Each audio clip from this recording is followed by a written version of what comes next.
Assalamualaikum warahmatullahi wabarakatuh.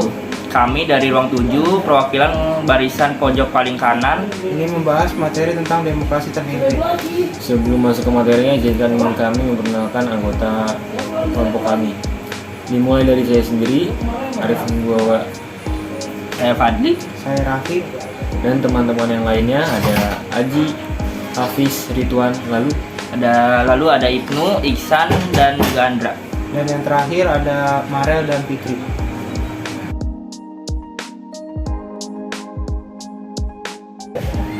Apa sih latar belakang munculnya demokrasi terpimpin? Nah, demokrasi terpimpin itu lahir pada saat Presiden Soekarno mengeluarkan dekret presiden, yakni 5 Juli 1999. Dekret presiden ini dikeluarkan akibat ketidakstabilan pemerintah pada masa itu.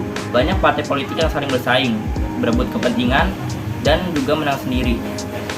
Nah, kemudian ada isi dari dekret presiden tersebut. Yang pertama ada pembubaran konstituante. Yang kedua, berlakunya kembali UUD 1945. Yang ketiga, tidak berlakunya UUDS 1950. Yang keempat, ada dibentuknya Majelis Permusyawaratan Rakyat Sementara atau MPRS dan Dewan Pertimbangan Agung Sementara atau DPAS. dengan adanya demokrasi terpimpin, Presiden Soekarno berharap tegaknya sistem politik yang sesuai dengan jati diri bangsa. Pada mulanya, demokrasi terpimpin didefinisikan sebagai demokrasi yang tidak berlandaskan paham liberalisme, sosialisme nasional, komunisme, dan fasisme, tetapi demokrasi yang sesuai dengan keinginan luhur bangsa. Adanya demokrasi terpimpin diharapkan dapat mewujudkan masyarakat yang adil dan makmur. Apa sih alasan dicetuskannya demokrasi terpimpin? Ada beberapa alasan dicetuskannya demokrasi terpimpin. Pertama, banyak bermunculan gerakan separatis pada masa demokrasi liberal, sehingga menyebabkan ketidakstabilan bangsa. Kedua, ada konsultasi gagal dalam merumuskan UUD baru untuk menggantikan UUDS 1950. Lalu yang ketiga yaitu banyak terjadi pergantian kabinet, sehingga program-program tidak terlaksana dengan baik dan mengakibatkan pembangunan ekonomi terkendala. Ya, kemudian ada tujuan utama diberlakukannya demokrasi terpimpin, yaitu penerapan demokrasi yang sesuai dengan jati diri bangsa.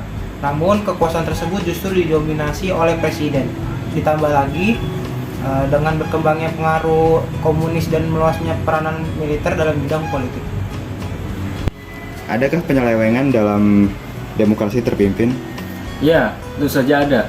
Pemimpin dalam demokrasi terpimpin yaitu pemimpin itu sendiri, bukan Pancasila. Pelaksanaan demokrasi tersebut justru menyimpang dari definisi yang sebenarnya. Demokrasi dilaksanakan bukan berdasarkan pada keinginan luhur bangsa, melainkan ambisi sang pemimpin.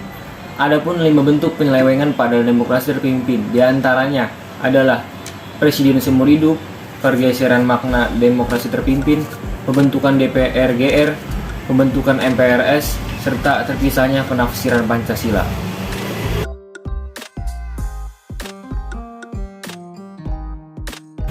Adakah ciri-ciri dari demokrasi terpimpin?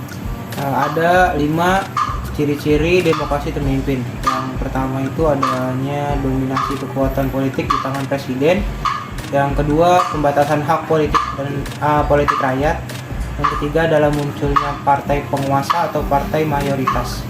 Yang keempat, semakin besar peranan militer dalam disfungsi KBRI. Yang kelima, ada politik luar negeri Oldevo Nevo.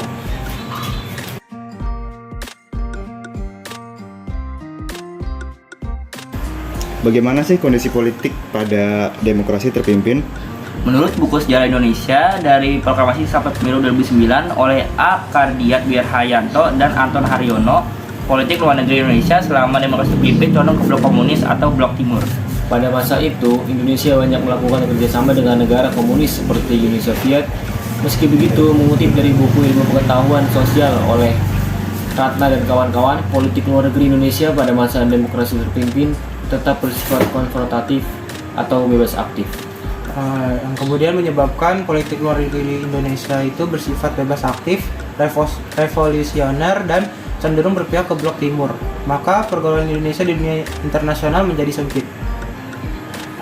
Kemudian ada beberapa kebijakan luar negeri yang dilakukan pemerintahan pada masa demokrasi terpimpin.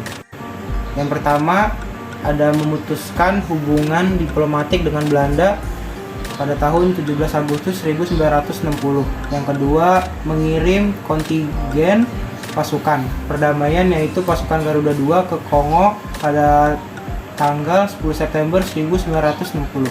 Yang ketiga, Indonesia ikut terlibat dalam gerakan non-blok pada September 1961.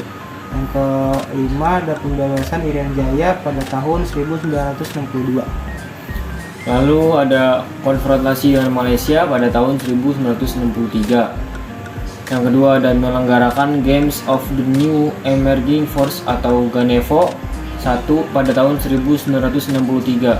Yang ketiga ada Indonesia keluar dari keanggotaan PBB pada tahun 1964. Lalu ada yaitu mempraktikkan politik luar negeri yang condong ke negara-negara sosial komunis atau blok timur. Lalu Indonesia membuka hubungan poros Jakarta-Peking atau Indonesia RCC dan poros Jakarta Phnom Penh, Hanoi, Peking, Pyongyang, Kamboja, Vietnam Utara, RRC, Korea Utara. Lalu kebijakan tersebut dinilai berhasil mencapai cita-cita politik luar negeri Indonesia yang bersifat bebas aktif.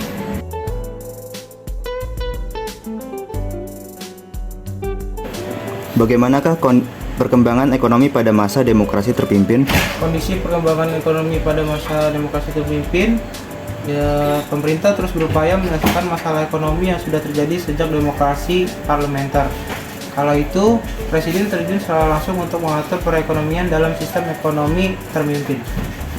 Terdapat beberapa langkah yang dilakukan dalam perkembangan kondisi ekonomi pada masa demokrasi terpimpin. Antara lainnya yaitu yang pertama ada devaluasi mata uang, yang kedua ada pembentukan Depernas, dan yang ketiga ada deklarasi ekonomi.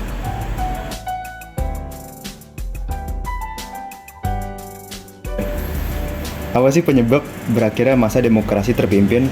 Nah, ada beberapa berakhirnya masa demokrasi terpimpin. Di antaranya yaitu adanya peristiwa G30 SPKI, lalu adanya penyimpangan terhadap Pancasila dan Undang-Undang Dasar 1945. Beberapa penyimpangan tersebut diantaranya menjadikan Ketua MPR sebagai Wakil Presiden, membuat Garis Besar Haluan Negara atau GBHN, dan lalu menetapkan Presiden Soekarno sebagai Presiden seumur hidup, pembubaran DPR karena DPR menolak RAPBN, menjadikan pers sebagai alat politik negara.